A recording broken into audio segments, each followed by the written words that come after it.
안녕하세요. 주식 분석가 달수입니다. 금일은 바이오 관련주에 대해서 말씀드릴 건데요. 최근 HLB가 강세를 보이고 있는데요. 금일 같은 경우도 대략 7% 가까이 급등했습니다. 그래서 이전에도 말씀드렸지만 이전에 매수한 주체들이 이 물건을 현재 보유하고 있고요. 22년도도 마찬가지고요. 21년도도 마찬가지입니다. 장기적으로 물량이 나올 때마다 지속적으로 사들였고요. 주가가 이렇게 하락을 하면 이 종목은 비전이 없다라고 생각을 하거든요. 그런데 이 주가라는 것이 결국에 이 개인들의 물건을 누군가가 계속적으로 지속적으로 뺏어가는 과정이 있습니다. 그러면서 단기적인 급등이 나오고 장기 우하향 차트가 완성이 되는데요. HLB의 차트가 딱 그렇습니다. 장기 우하향하는 모습이 물량을 뺏는 전형적인 차트입니다. 개인들 같은 경우는 이 종목을 겁먹고 나가신 분들이 참 많았어요. 그래서 이후에 잘 보시면 개인들 영역이 지금 평균적으로 봤을 때는 이 영역대의 물건을 많이 던지거든요. 개인들이 이전에도 참 많이 매수를 했어요. 이 구간도 그렇고 이 구간에 지속적인 이슈로 매수를 하신 분들이 참 많은데요. 그렇다 보니까 개인들의 평균 단가가 이 구간에 많이 밀집되어 있단 말이죠. 이 구간이 왔을 때 개인들이 파느라 바빠요. 몇 년 만에 온 본전이냐, 1년 만에 온 본전이냐 같은 생각들을 하면서 물건을 계속 던진단 말이죠. 그러니까 예를 들어서 여기에 매수했던 사람들이 여기에 던지고, 여기에 매수했던 사람들이 올라왔을 때 던지고, 여기에 매수했던 사람들이 기다렸다 던지고, 여기도 마찬가지죠. 여기도 마찬가지입니다. 지금 잘 모르시는 개인분들이 이 물건을 계속 던지고 있고, 반대편에서는 계속 장기간 물건을 받아주고 있어요. 그래서 이 구간이 오면 항상 마찰이 굉장히 많아요. 예전에 보유했던 사람들이 팔려고 할 것이고, 신규 매수자들은 살 것이고, 이 과정들이 어느 정도 반복되다가 시간이 흐르다 보면 매수 우위로 완전히 돌아서거든요. 매도 물량은 굉장히 줄어들고요. 그렇게 되면 이 종목은 전 고점을 넘어가는 거예요. 그래서 그런 시간이 필요하기 때문에 예를 들어서 내려갔다 올라왔다. 다시 왜 떨어지냐? 여기에 샀던 사람들이 물량을 많이 던지기 때문에 올라갔다가 떨어지고 올라갔다가 떨어지고 상승했다가 떨어지는 과정을 반복하는 겁니다. 그래서 이런 종목들이 시간을 가지면 시간이 한두 달이 걸리는 게 아니겠죠. 예전부터 계산을 해보면 1년, 2년, 3년, 4년 지금 이 과정만 보시더라도 대략 4년이거든요. 그러면 내년 정도면 하이라이트가 충분히 나올 수가 있습니다. 최근 HLB 진양곤 회장은 서울 압구정 본부점을 시작으로 주요 증권사의 지점을 돌며 기업 설명회에 나서고 있는데요. 현재 미국 FDA의 본심사를 받고 있는 HLB 가담 신약의 허가 여부는 늦어도 내년 5월에는 결정될 예정이고요. HLB의 리보세라닙은 5년 내 2조 5천억 원 이상의 영업이익을 기대하고 있습니다.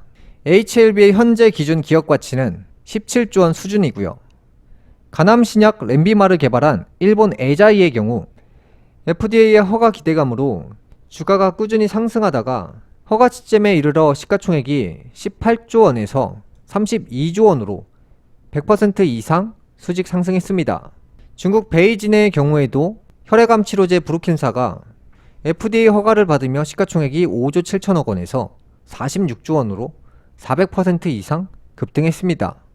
HLB의 가치가 에코프로를 능가하는 이유는 항암제는 확장성이 매우 높아 일단 한 가지의 암에 대해서 신약 개발에 성공하게 되면 이후 다른 암으로 빠르게 적응증을 확대해가면서 기업 가치를 무제한으로 늘려갈 수 있는데요. 현재 간암 치료제를 시작으로 폐암이나 다른 암 치료제를 순차적으로 임상을 성공하게 되면 기업 가치는 17조 원이 아닌 그 이상이 될 것으로 전망됩니다.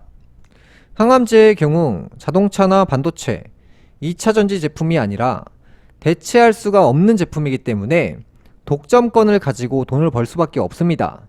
HLB의 시가총액이 2차 전지를 능가할 것인지 기대가 됩니다. 에코프로의 2023년 시가총액은 3조 원대에서 40조 원대로 올해만 1200% 이상 급등했는데요. 현재 HLB의 시가총액은 대략 6조 원입니다. 과연 어디까지 오를지 지켜보시길 바라겠습니다. 현재 HLB의 가격은 5만원대로 여전히 저평가에 머물고 있는데요. HLB의 액면가는 500원대에서 5만원대 인근까지 100배가량 상승했는데요.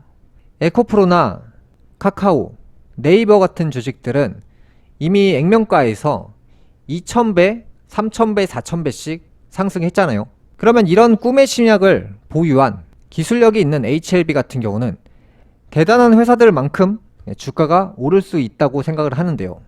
물론 이 시장이 시판을 하고 판매가 잘 돼야겠죠. 그래서 HLB의 관전 포인트는 에코프로의 시가총액을 넘을 수 있냐 없냐를 보시면 될 것 같습니다. 두 번째 종목은 셀트리온인데요. 이전 고점을 보시면 30만원 넘는 주가를 형성했었는데요. 저점 구간은 10만원대 초반으로 여전히 저점 구간에 머무르고 있습니다. 바이오시밀러 기업인 셀트리온도 최근 강세를 보이고 있습니다.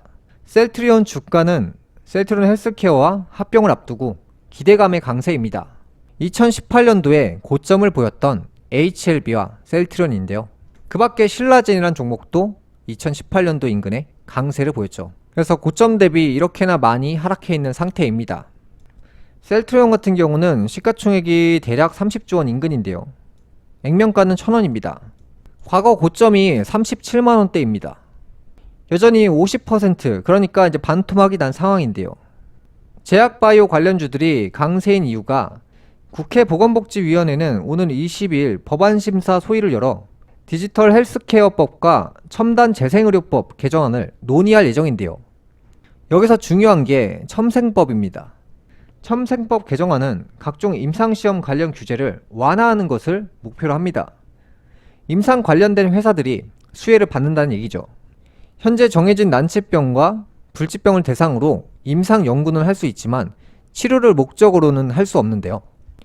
국내와 달리 일본 등 해외에서는 무릎관절 줄기세포 치료가 허용돼 있어 약 5만 명의 국내 환자가 큰 비용을 무릅쓰고 해외로 원정 치료를 가고 있는데요.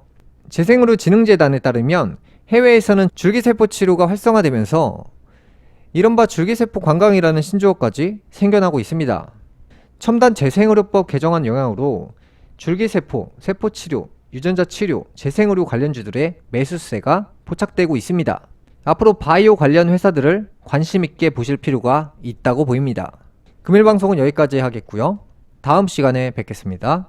시청해주셔서 감사합니다.